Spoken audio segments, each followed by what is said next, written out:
कारण तो आपके पुराने कार्यकर्ता जो आपको छोड़कर चले गए, कौन पुराने कार्यकर्ता ये भी तो कारण नहीं हो सकता। कौन पुराने कार्यकर्ता छोड़ हाफिज गए? महबूब आलम साहब भाई जो आपके जिला सवाल ये सचिव पैदा थे, होता है, हम लोगों ने उस वक्त भी टिकट दिया संतोष था। चौधरी साहब वो भाई चले गए, आप असद सवाल इकबाल साहब वो अच्छा चले गए, आप गए जिन्होंने तो आया सुनिए 2019 में आपके लिए कैंपेन किया था और बाजाबता 24 में आपके साथ छोड़कर चले गए। एक कारण ये भी तो हो सकता है किस ना तरह सर। काम किए थे हम लोगों ने, गलती से टिकट अगर महबूब साहब को दिया था तो खुद ठाकुर की आवाम ने नाराजगी का इजहार किया कि ऐसे सर, आदमियों आप का मान रहे हैं सर कि गलती से हम लोगों ने टिकट हाँ दिया? यकीनन, मैं तो पहले भी कहा हूँ। नहीं इस बार 25 में सोच समझकर कार्यकर्ताओं को लेकर बैठकर टिकट का फैसला किया जाएगा, या फिर वही जो बाहर बाहर माने बड़े बड़े होटलों में जाके, दफ्तरी में जाके डील किया जाएगा, साइड से फिर टिकट बांटा जाएगा? नहीं, सर, दूसरों पर कब तक इल्जाम लगाते रहेंगे? 2020 में आप लगभग 1 लाख वोट लाकर अमूर से विधायक बने, और ठीक 24 में महज 53,000 पर आप आकर समेट गए। सर, ठिकरे किस पर तोड़ेंगे? मैं ठिकरा किस पर पढ़ूंगा? आप चलिए अमोर, आज भी चलिए वहाँ अमोर वैसा, लोग आज भी हमसे राजी हैं।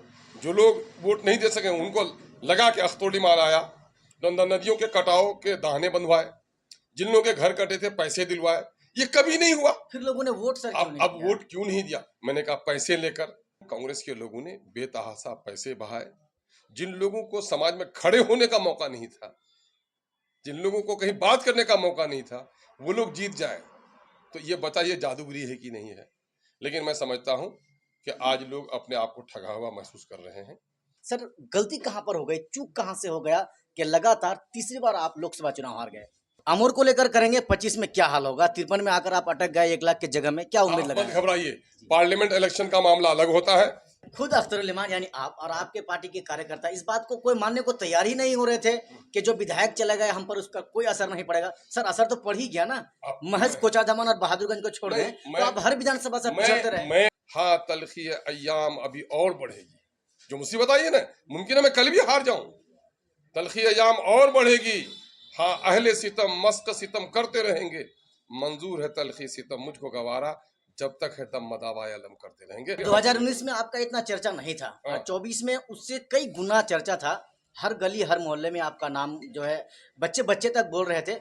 लोग झोली भर भर कर आपको वोट तो देते हैं, आप जीत क्यों नहीं पाते हैं? कहीं ना कहीं एक सवाल तो ये है, जो लोग कह रहे हैं कि आपने मरहूम मौलाना असरारुल्लाह काज़मी साहब को बुरा भला कहा था, उसका अंजाम आपको भुगतना पड़ा, ये लोगों का कहना है। नौजुबिल्लाह, कौन ऐसा आदमी है मुझसे ज्यादा मौलाना से कोई मोहब्बत भी कर सकता है क्या? लोकसभा चुनाव हारने के बाद अख्तरुल इमान साहब पूरे किशनगंज के अलग अलग प्रखंड में जाते हैं और अपने कार्यकर्ताओं के साथ समीक्षा बैठक करते हैं कि आखिर गलती कहां पर हो गई, कौन सा चूक हो गया कि 2024 लोकसभा चुनाव किशनगंज से वो हार गए। मेरे भी जहन में कुछ सवाल हैं, इन सवालों को लेकर हम आज ठाकुरगंज के ये चांदनी होटल है यहाँ पर पहुंचे हैं। सर, यहाँ पर आपकी पार्टी की तरफ से आप भी यहाँ पर मौजूद थे, समीक्षा बैठक की गई।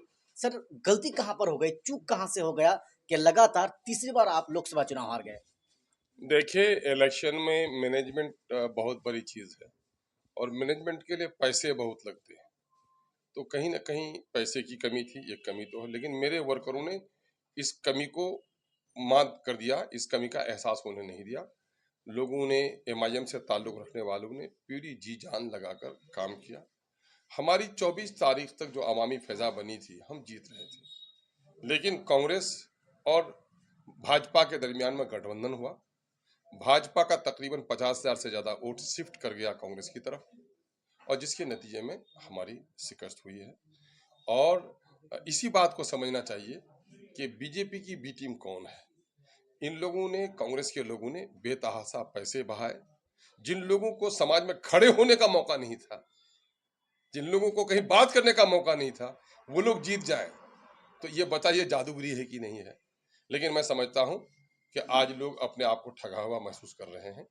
हमारे बहुत सारे सीधे साधे लोग थे, वो कभी कभी दिल्ली की सरकार बनाने का भी नशा चढ़ जाता है, लेकिन मैं ये पैगाम कल भी दिया था, आज भी दिया कि मुल्क आज़ाद हुआ अंग्रेजों से और दलित और पिछड़ी आबादियां कांग्रेस से आज़ादी हासिल कर ली, लेकिन इस इलाके में जबकि बिहार की जाति आधारित गणना के मुताबिक सबसे गरीब बिहार में मुसलमान है और सीमांचल की हालत सबसे खराब है, तो यही पार्टियां तो जिम्मेदार हैं।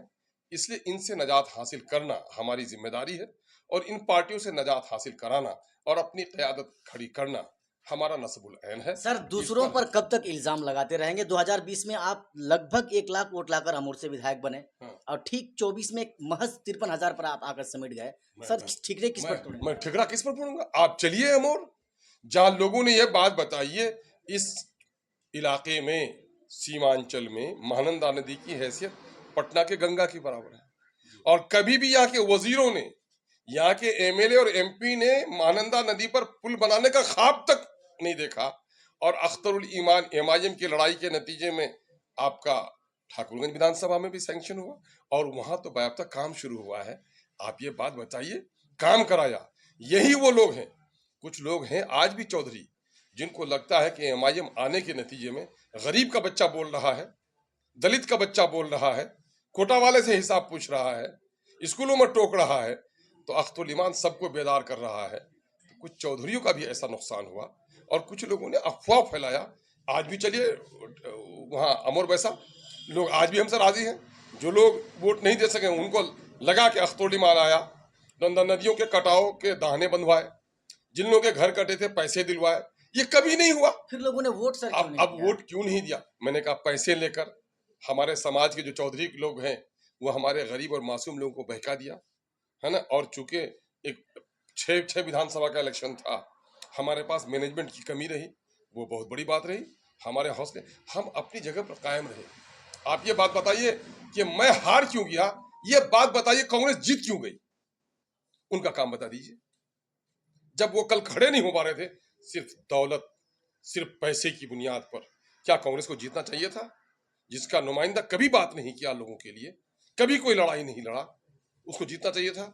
इसके माने हमारे बहुत सारे लोग अभी भी मासूम हैं, जिनको फुसलाया गया है, जिनको बहकाया गया है, जिनको भटकाया गया है। इंशाअल्लाह हम लोग उसको संभालेंगे। सर खुद अख्तरुल इमान यानी आप और आपके पार्टी के कार्यकर्ता इस बात को कोई मानने को तैयार ही नहीं हो रहे थे कि जो विधायक चले गए हम पर उसका कोई असर नहीं पड़ेगा। सर असर तो पड़ ही गया ना, महज कोचाधामन और बहादुरगंज को छोड़ दें तो आप हर विधानसभा से चलते रहे। मेरी ये तवक्को थी कि जो लोग भाग गए हैं जनता उनसे खुद इंसाफ करेगी। धोखा किसने दिया? अख्तरुल ईमान ने दिया? एमआईएम ने दिया? नहीं, धोखा उन लोगों ने दिया। सर असर तो पड़ा तो ना। भाई यकीनन है, मैं कह रहा हूं कि घर बनाने के लिए बड़ी कुर्बानी चाहिए, घर जलाने के लिए बड़ी आसानी होती है ना। तो यकीनन है कि नुकसान पहुंचाने वालों ने नुकसान पहुंचाया।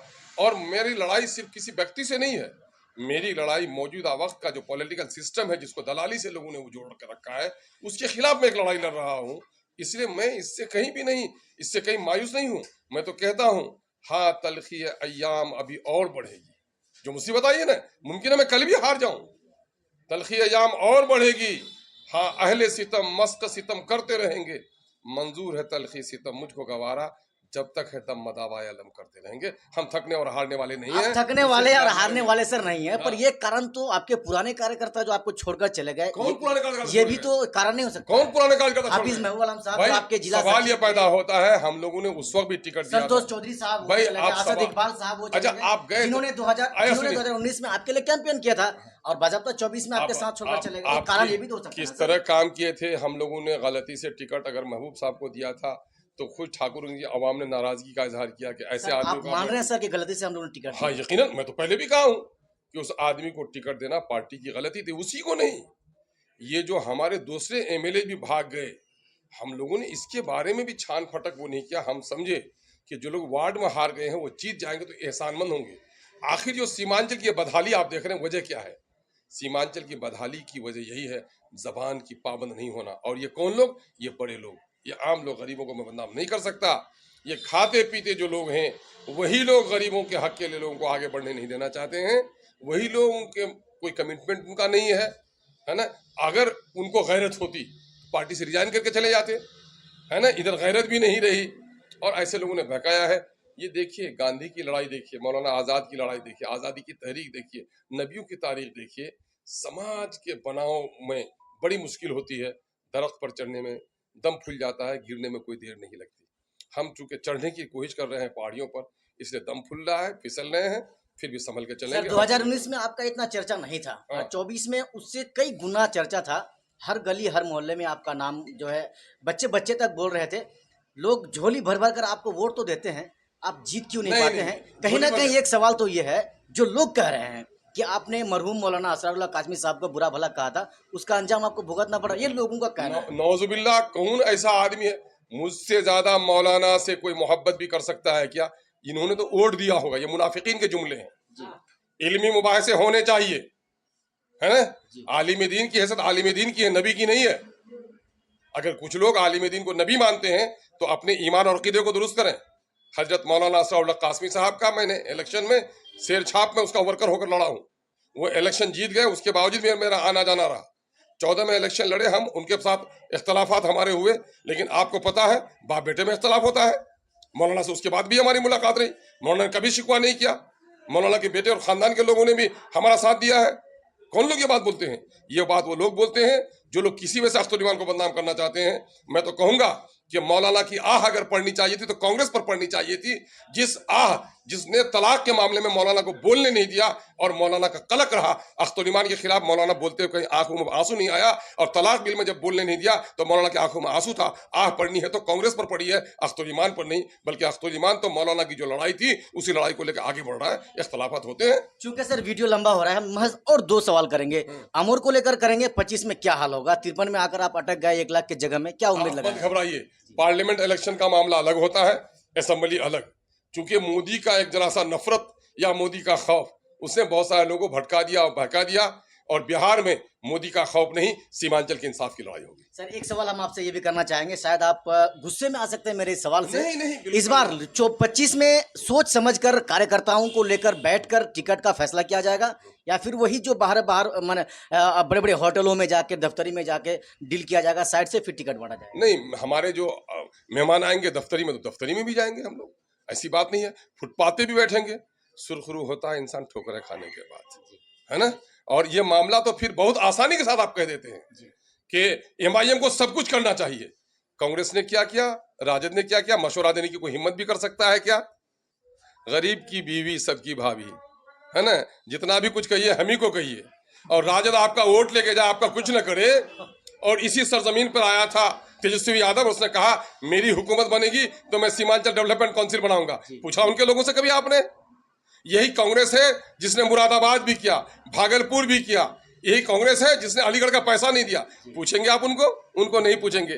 क्योंकि मैं पहरेदार बना हूं, इसलिए जालिमों के लिए बहुत ही मैं परेशानी का सबब हूं, इसलिए तमाम तर बौछार हम पर होती है, मैं से कबूल। बहुत बहुत शुक्रिया सर आपका। ठीक। अख्तरुल ईमान साहब लोकसभा चुनाव 2024 हारने के बाद पूरे किशनगंज जिले के हर विधानसभा में पहुंचते हैं, विधानसभा के हर प्रखंड में पहुंचते हैं, और अपने जो उनके कार्यकर्ता होते हैं उनको लेकर समीक्षा बैठक वो करते हैं। अभी हम आज ये ठाकुरगंज के चांदनी होटल में थे, यहाँ पर उनका समीक्षा बैठक अपने कार्यकर्ताओं के साथ हो रहा था।